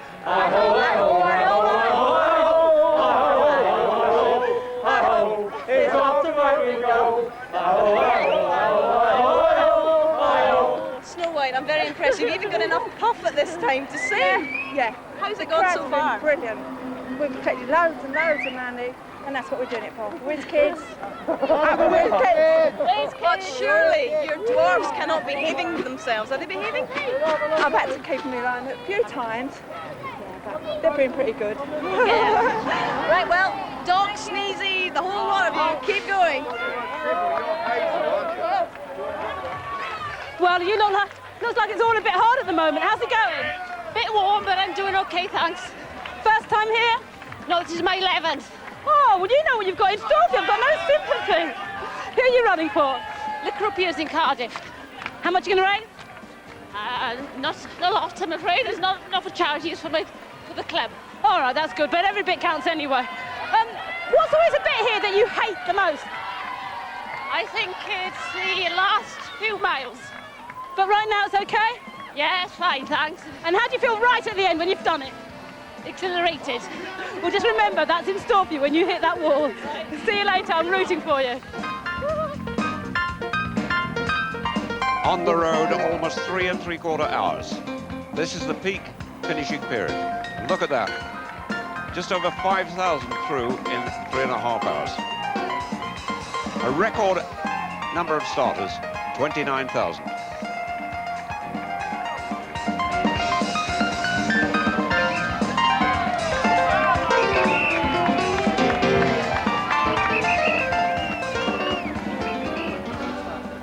Well, they're all having a lot of fun, and we'll have more from out on the course shortly. But first, back to earlier today, we enjoyed some outstanding finishes in the elite races. Well, the presentations have just taken place, and presenting the prizes for the men's and women's race was Richard Wilson, that's Victor Meldrew, of course, and third in the women's was Lydia Simon of Romania. The Olympic champion, Josiah Thugwani of South Africa, was third. Liz McColgan second, a personal best time for her today, but last year's winner has to settle for second prize this time. Second, Stefano Baldini of Italy, the world half-marathon champion. And the winners, Joyce Chepchumba, a year ago finished second behind Liz McColgan. Revenge for her today. And Antonio Pinto of Portugal was the strongest finisher. The 1992 champion claims his second victory. Well, on the sideline, Liz McColgan's support group, her daughter Ailish, who's along with Liz's husband Peter and her coach and advisor Greta Weiss. It was a tough race. Let's hear what Liz has to say. Well, Liz, the first and second place is reversed this year, but you can't be disappointed with the time. It's a strange thing to say, but I really am, because I felt that, I'd went through a really, really bad patch. I'd been getting stomach problems through the race, and I actually thought when I got to 21 miles, I'd be lucky to get in the top 5, but then I just really knuckled down and, put my head down, really worked, and I kind of got back to the top 2 girls again. And, it's disappointing in the fact for me, because I had such great support the whole way around, and then for a split second I thought, yeah, I've won it, and then bang, I lost it on like the matter of 10 metres from the line. So I am a bit disappointed. I've ran a lifetime best time, so I think tomorrow, it'll be a new day, and I sit back and I sort of look at the way things went. I might be a little bit happier, but I'm disappointed that I feel I've let a lot of people down, because I really did have the support today. Right from the start, all you heard was them shouting on Liz, and it was fantastic. But the last few yards, were you aware how close I wasn't, was to you? because the crowd was just going crazy, and I actually thought that I got away from her coming round just in front of Buckingham Palace there, and you know, I felt as though I had a gap, but then with the crowd being so loud, I just didn't hear her, and then all of a sudden, you know, she passed me, I think, with 10 metres to go, and then I didn't have enough time to respond. So, but you know, at the end of the day, I really did run a really hard last 3 miles. You know, I was quite far down on them, and I really worked and got my way back, and I went into the lead, and I tried, you know, and I'm pleased that I tried. But at the end of the day, you know, runner-up isn't exactly, you know, if I'd won in that, you know, I would have been jumping loops because I'd ran, you know, a personal best time. But I'm a bit disappointed. Ms. McColgan, a true competitor. Winning is the only thing that matters to her. Well, now on to the wheelchair events. The presentations were made by Paul Bradley. That's Nigel from EastEnders. And there were only seconds that separated the 1, 2, 3 in the race. Third was Ivan Newman of Great Britain. Tanni Gray, 4 seconds faster than last year. Håkan Eriksson of Sweden was second. The winner, Monica Wetterström of Sweden, who broke the course record. And David Holding, the winner here in London for the 4th time. Well, there were winners elsewhere. Here are the winners of the mini marathons that took place earlier today. Many stars of the future, I'm sure, and they have enjoyed their day here in London, the whole experience of a great sporting event. But now let's hear from the winner of the wheelchair event, David Holding. He won it for the 4th time. David, congratulations, but what a finish, real cat and mouse. Talk us through the last stretch there. Yeah, I mean, it was very tactical at the end there. Håkan Eriksson, who was in the pack, was a sprinter like myself, and you know, we were both aware of each other at the end of the race, and you know, I just had to like control it try and control the sprint until the last minute. Until I eventually went and won the race. So you made the break, you took the chance. Yeah, well, I think I set the sprint going, and I just hung on to it. I tried to delay it as much as I could towards the end. Yes. Incredible finish. What about the race as a whole? Was it tough this year? It was quite tough. I felt better in the second half than the first half, but I knew it was going to be tactical, and I knew I had a good chance at the end if I was in there. So, you know, as I say, it was quite tactical, and it did slow down in certain parts of the course, but I just felt as if, you know, I was going to have a good race if I was there at the end in a pack. Well, the masses started at 9:30. They're still coming in. And after 5 hours, 23,019 have finished. 29,000 plus started, a record starting number.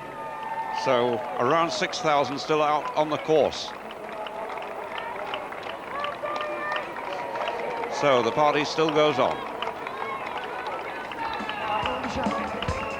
Don't be shy, please don't be so shy. All right then. How you gonna get on down if you won't get up? How you gonna get on down? Tell me if you won't get up. You just tell me now. How you gonna get on down? Tell me if you won't get up. Yeah. How you gonna get down if you won't get up? Let's sing it to them. Down, down, down, down, down, down, down, down, down, down, down. You know, playing in the tent, it's paying the rent. If you're just a civilian, it's amazing to be down in France. Work our bodies, guys. Work those bodies. We're down in France. All right. Yeah, I say way on down, way on down, way on down, way on down in France. You've got a very exotic costume on, but your movement perhaps isn't quite so hula at this stage. I've gone. My friend that I'm with, he's about 2 miles ahead of me. You've probably seen him. Oh, he's deserted you, in other words. I've gone. Sorry? He's deserted you, in other words. He's deserted me, so I'm on my own. Well, I'm going to finish. Well, I'll stick with you for a bit, how's that? That's tremendous. Come on, let's go. Right. Christina Boxer followed the race on the lead motorcycle. She's now out of the course, about a mile from the finish. Let's join her there. Through here. Okay, so that's a lovely outfit you got there. Where are you from? Dunbar, Scotland. And you running for a charity at all? Yes, MS. Okay. A young girl at home, Mary Lally, she contracted MS, so okay. I'm running for her. Okay, well, play us a tune on your way out. Go on then. Thanks very much.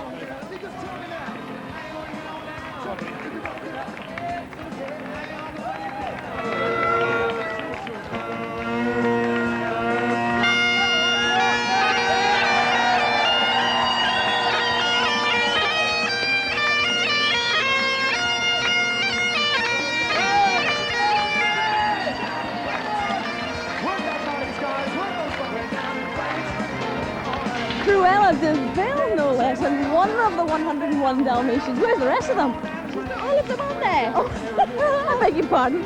That's quite a weight to be carrying around, isn't it? Yeah, we wish we had their legs. All 404 of them. It's too bad. How are you coping 22 miles gone? It's pretty hard, but we'll get there. Well, it looks like you've got her on a tight leash anyway. Yeah, definitely. Oh, happy birthday! Well, still about 6,000, we believe, out on the course.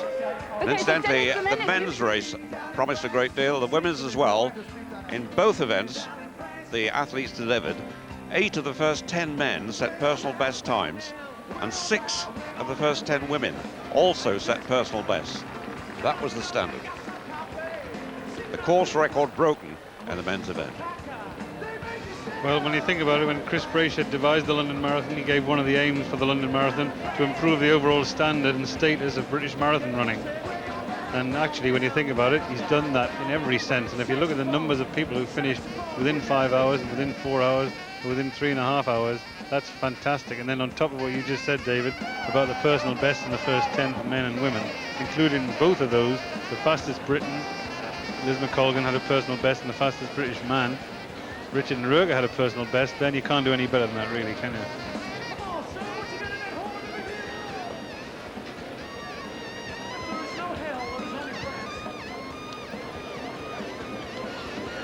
Okay, so I'm running with 2 people here. What charity are you from? I'm running for Childline. And what sort of work do they do? You asked me that a minute. Childline help. They provide a 24-hour telephone line for children to help them with things like bullying, abuse, all different sorts of things that children's problems that they maybe can't talk to their parents about, and they've got a number they can call. So it's a helpline for children, and you're running for them as well? Yeah, I'm running for them as well, yeah. What's your name? My name's Simon. Simon. I'm from Wales. Can I just say hello to my Aunt Nell? Aunt Nell. She's not from You can wave to her at the camera that Aunt Nell well from Wales. soon. Hello to Sophie and all the people at Talgot Youth Club. And it's Childline helping children with problems? Yes, it is. Definitely. And it'll carry on as well. Good luck. About a mile to go. Thank you. Thanks.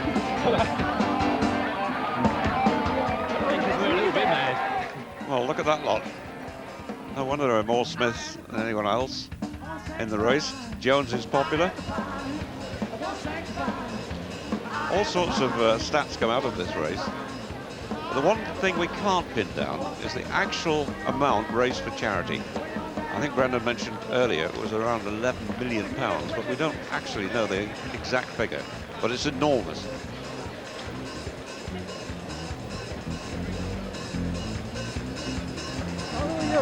Who are you? Me? My name's Steve.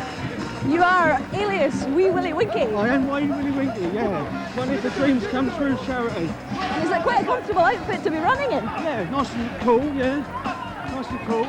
Looking forward to the end. Well, you've got your candle here, but I suspect you'll be wanting to finish before it gets dark. I'm hoping to get round, but I'm on my 3rd lap now. 3rd lap? There is a bit Respect to the man with the ladder. You're having a laugh. Is it a bird? Well, that's a common name, David, the most 1,800 of them. And the last man we talked to was Steve Melton from St Albans, number 14993. There's somebody dressed as an ambulance or a police van coming down. That's clever. That's very clever. Hands, everybody, come on. So we've got a team here. What team are you? We're the Wizard of Oz from Bolton Road Runners. Bolton Road Runners, and you're running for charity at all as well? Yes, I'm running for the local hospital, Rosses Dystrophy, and we're also running for Gosh. Right, but it's good to have teamwork, isn't it? Nice teamwork. Yes, it's been good talking to each other all the way through, just to keep the old spirits high when the bodies are feeling a little bit low. Well, you're nearly there now. Good luck. Thank you. Oh, we had a look at the men's names. There's the women's. A lot of men dressed up as women as well.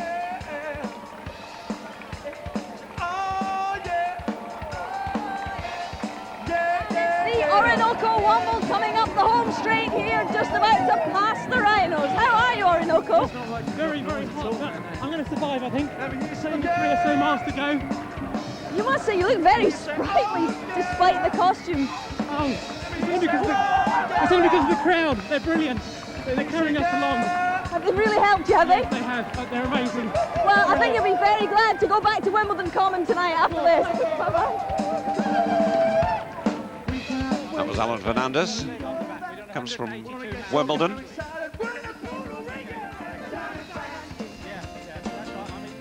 There's about 20 people over the age of 80 in this race. Absolutely phenomenal performance from them, and a lot of people who've actually got their birthday today. The minimum standard, or the minimum age for entry into the London Marathon is 18. There's quite a few people who've actually got their 18th birthday today, so they've timed it just right.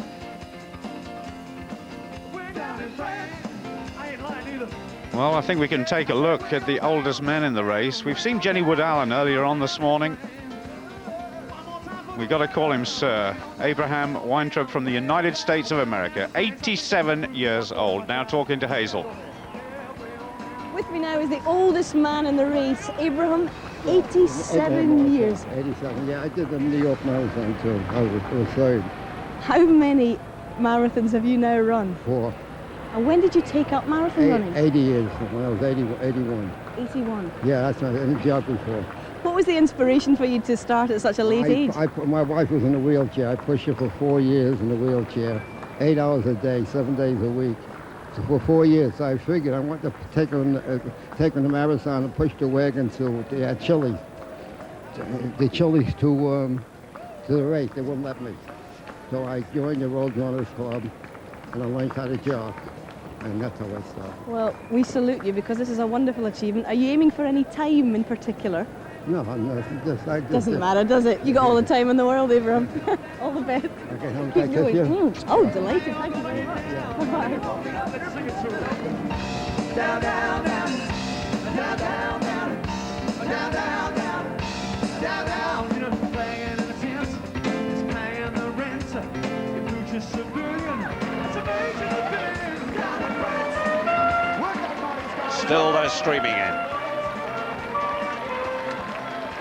To finish, they say, is to win. Well, we've seen him a few times over the years, and he's still playing the same music.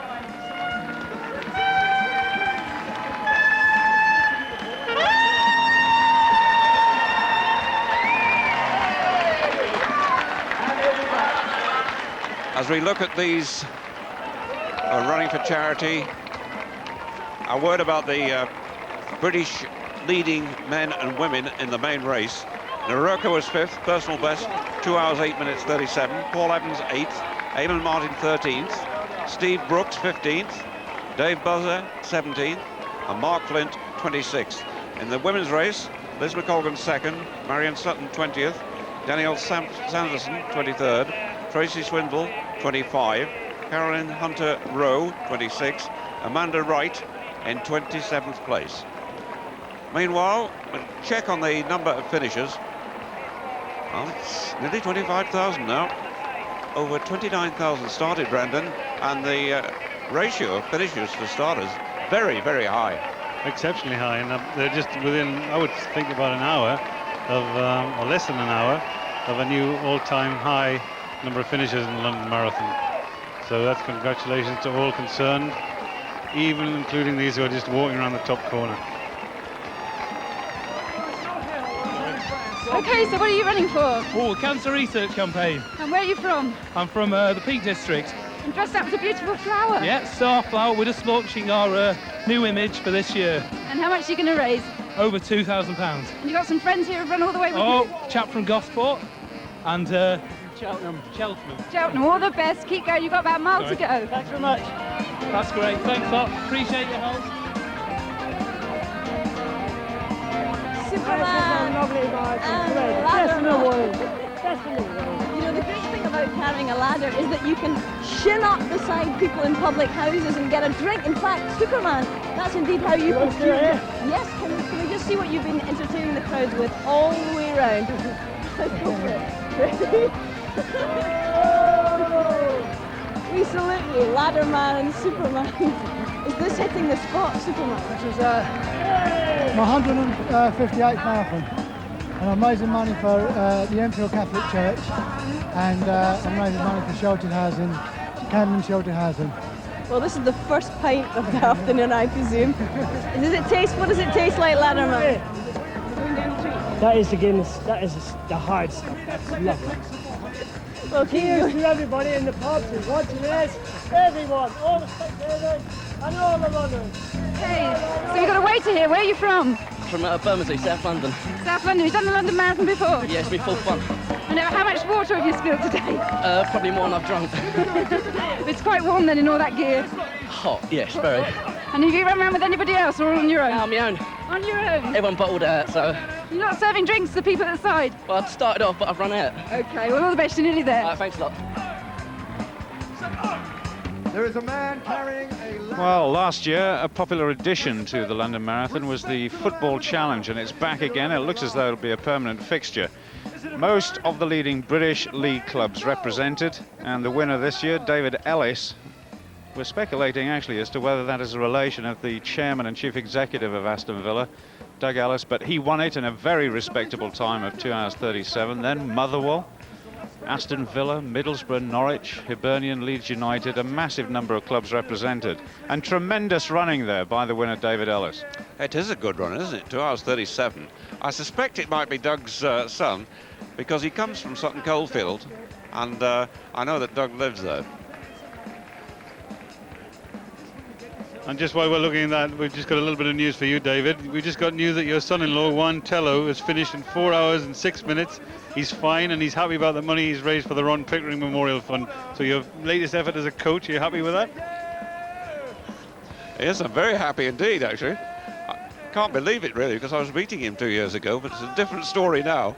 He ran 1:40 in the Reading Half Marathon. I think he might have expected to break 4 hours, but of course, if you start way back in the park, well, you know, the first few miles, you're running 10-minute miles if you're lucky. You'll be even happier when you get your watch back, David. Yes, I ought to explain, actually, that at 6 o'clock this morning, I got a call to say his watch, wristwatch, the battery had faded, and he wanted mine. Yes, I'll be happy to get it back. OK, I'm running with somebody. How old are you? I'll be 70 this month. 70 this month? Next week. Next week? Yeah. How many marathons have you run? 20. 20? Yeah. It's been hot today. My legs went halfway, but I just kept running in, and I haven't walked at all. You haven't walked at all? Nearly 70 and haven't walked at all. That's brilliant. Well, keep going. All the best. You've got a bit of a band at St Catherine's Dock here, and it's obviously very catching. How are you feeling? Very well, very well. Ran till 18 miles. And what happened then? Walking the rest. Well, you're dancing some of it as well. Well, it's just, this helped so much with the last stretch, you know. People cheering, it's fantastic. Well, let's see a couple of your moves as you go. Oh, very nice.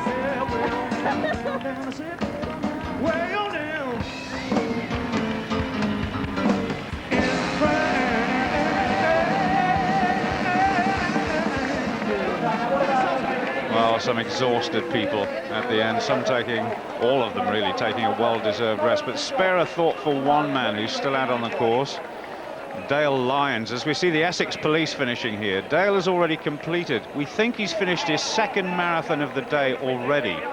And he should be on his way back to Blackheath and Greenwich as we speak, tossing pancakes all the way and trying to claim his 4th Guinness Book of Records record today.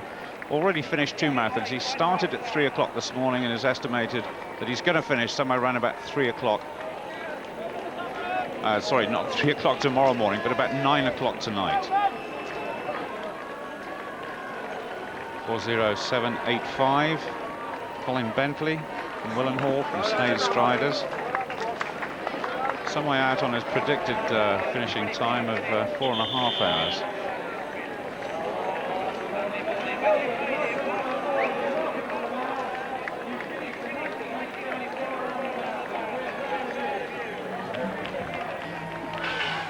Noddy, you're on your own. Where's Big Ears? Well, I left Big Ears in bed. He was rather drunk last night, so he had a bit of a hangover, so he didn't do the run, I'm afraid. But you look very fresh. Fresh as a daisy, actually. Fresh as a daisy, naturally. And when did it start to hurt, or is it hurting at all? It's hurt from the first 6 miles, and it still hurts awfully much. But you're still running, which is very impressive. We've raised £15,000 for Childline. And that's why you're still running. Well done. That's Mike Crowe, comes from Little Chalfont. Must be a neighbour of mine.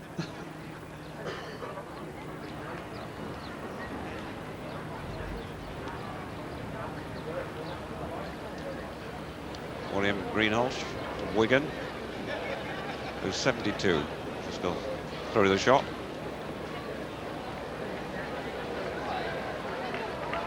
.406.10. We'll find him out in a moment. William Ashton comes from Fleet. 27254.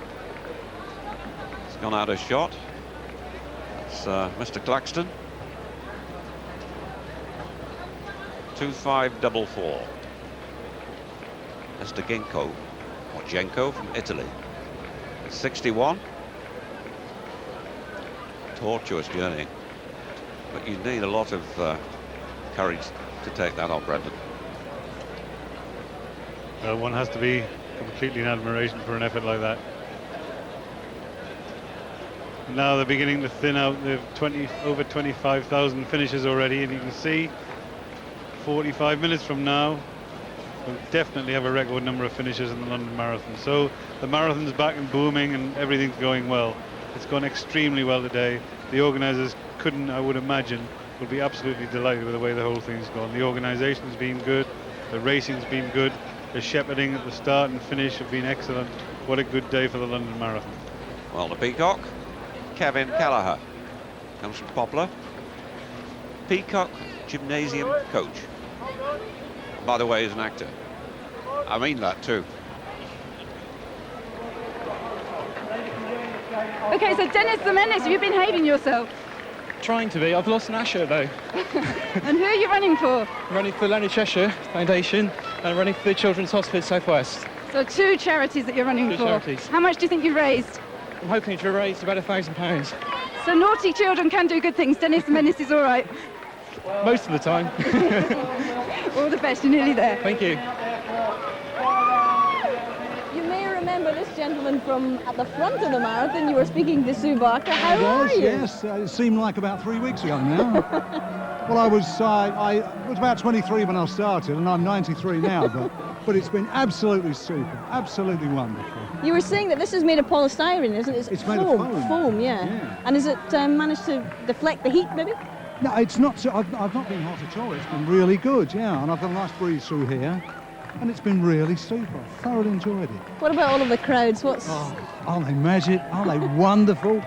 I mean, they look you in the eye and they say, "Come on, go on, you can do it." You know, it's really great. And even when you're down, they give you this lovely little lift, you know, and the legs work a little bit more. You know, I'm saving mine for the mile.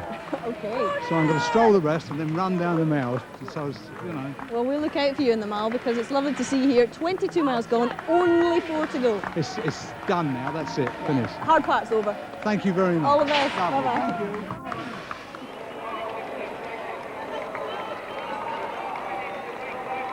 Well, 29,000 odd started. Very close to that figure. Most of them are going to finish. Those are the kit buses. They put their kit on at the start. Each bag is numbered. But it's a fairly major operation to go and find it.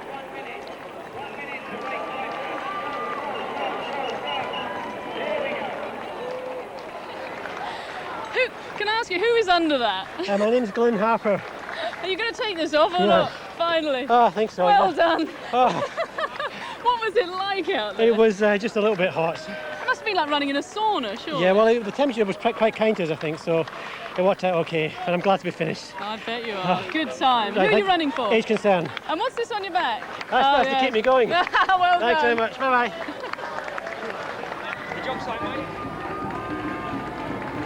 Dale, you are a glutton for punishment. Tell us all what you're doing. Yeah, I'm doing it for my 50th birthday, and 60th birthday and 50th marathon. So this will be my 20th London Marathon. But that's not the impressive part, Dale. The impressive part is that this is your second time around Oh, that's today. right, yeah. That's right, yeah. I'm just a little bit behind schedule, but I'm going not too badly. And you're still going to complete the 3rd marathon today? Well, I'm going to give it my best shot. Well, I'll be about 10 o'clock tonight. Okay, well maybe see you for a pancake. Bye. And Dale's now 60, familiar figure in the London Marathon. These the grounds of the tower.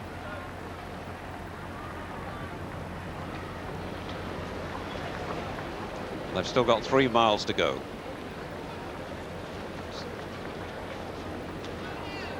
You ready? With me now, Jimmy Savile and the King. What kind of response have you had from the crowds today? Brilliant today. It's fantastic. Couldn't ask for any better crowds in England and in London. Fantastic. What about you, Jimmy? What have you got to say? Absolutely wonderful. In fact, I've got a little something for you because where's the music? Cue the music. Oh dear, I don't know what's If you going on. dance with me, because I've heard that you're a bit of a tasty dancer. Oh dear. And I'm going to fix it for you, look, Jim. I fixed it for Thank you. you There you go. very much. Oh, what a charming man you are. I've always said so. And even I got a medal today. How's that? Carry on, Thanks a James. lot. Bye-bye. Oh, James Savile's double there, wearing the gold tracksuit, like Jimmy wore the first time he ran in the London Marathon. It rained that day in '81, and I said to him about 2 or 3 days later, why run round in a gold tracksuit like that, which must have weighed a ton when you finished through the rain? He said, do you really think I'm going to run over 26 miles and not be noticed?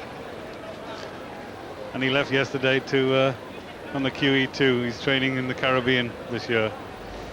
But there, look, 5 hours and 30 minutes, 26,000 finishers, and the record number of finishers in the London Marathon is 26,761. So we're literally 10 minutes away from a new record number of finishers. So a records-breaking London Marathon from every point of view. Personal bests are bounded, record number of finishers within sight. What a great day we've had in London today. Now, I normally speak to you after 12 miles, I know, but this must be exhausting the whole time. It is, very much. But did you not consider with the hot weather today, maybe? No, well, I ran in it last year. It's not as bad as that, but... But you're doing a fast time as well. Yeah, well, not as fast as I meant to do. What do you think you could run if you didn't have this on then? Oh, I don't know. Shudder to think. Maybe some of them British world-class athletes might have something to worry about. Should make them train in this. Do you actually, well, how do you train though for something like, you don't train in this, You surely? can't, no. Run in a rucksack or something. And how much money have you raised? Personally, 4,000. But the overall charity you're looking at near 90,000, which is fantastic for the cause. And how long have you been actually, Running the supporting Rhino. it? This Yeah. is my 4th London, 2 comrades, and 1 Los Angeles. And what next? I don't know. A rest. Better to live 1 day as a Rhino than 100 years as a sheep. Thanks a lot. Well done. Thanks.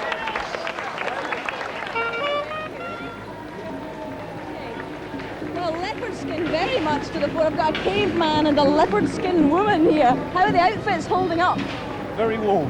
Very warm, yeah. It's a lovely day for it, but we're enjoying every moment of it. Are you beginning to regret the choice of costume? No, not at all, not at all.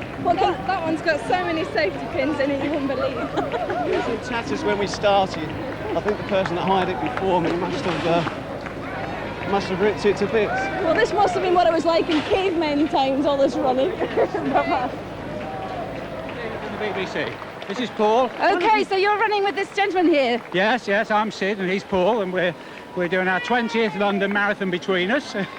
So, Paul, you've run 20 marathons. No, I've run 74 today. 74, but 20 London marathons. No, I've run 7. He's run 13. We've done 20. We've got a leg on the back. We've done 182 marathons between us. Okay, we've got to be careful. So Okay, we can see don't where he's worry. going. You're his guide, aren't you? Yes, that's right. I'm his guide. Well, I was until you nearly tripped us. Be honest. Big Ben showing 3:05.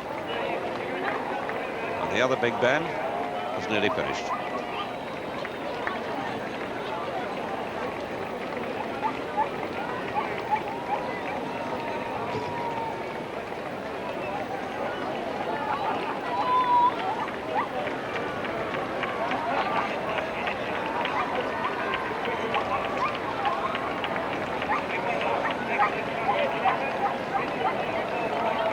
Tell you what, Paul, a lot of rhinos around. Well, the Save the Rhino International fund that they're running for is going to benefit by a huge amount of money today. Big Ben there just in the background. He said he felt rough when he was coming over Tower Bridge some, what, 2.5 hours ago, so goodness knows what he's feeling like now, but a tremendous effort.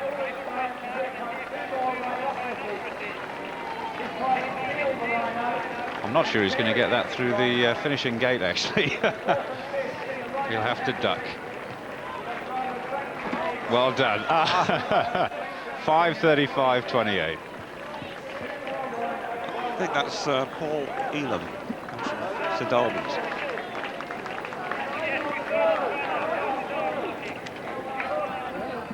Hi, what's your name? My name's Robert. And Robert you're- Lynch, and I'm from running for WizKids. And you're a bit of a whiz kid yourself because you're 22 miles around the course and you're going to make it, aren't you? Definitely going to make it. It's my 10th marathon, and I always finish.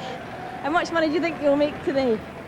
Since April '96, I've raised 830, and I'm going for the 1,000. Wonderful. Did the wonderful. Boston last year and the Manchester. Now for London this year. A bit of a veteran then, aren't you? Yeah, I'm a bit old, yeah. Anyway, better not leave you down this road. It's that way. Okay, see you soon. See you, bye-bye. Robert Lynch, a member of a famous club, Bolton United Harriers.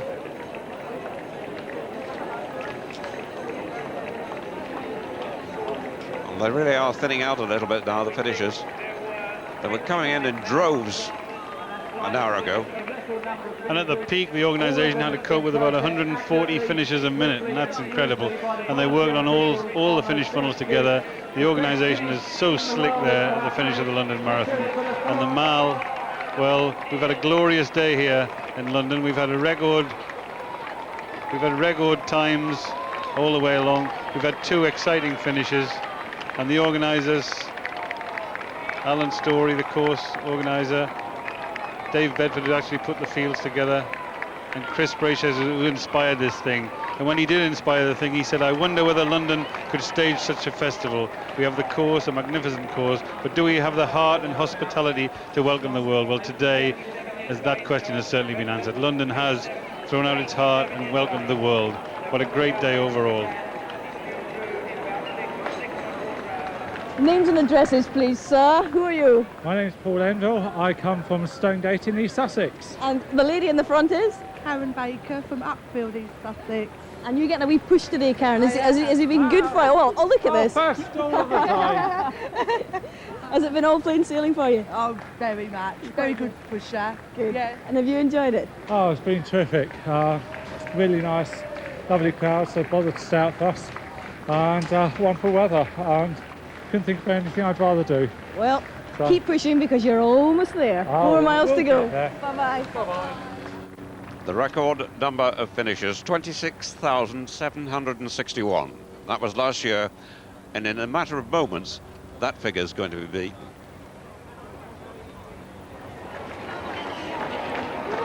These are the parachute regiments coming from the left-hand side and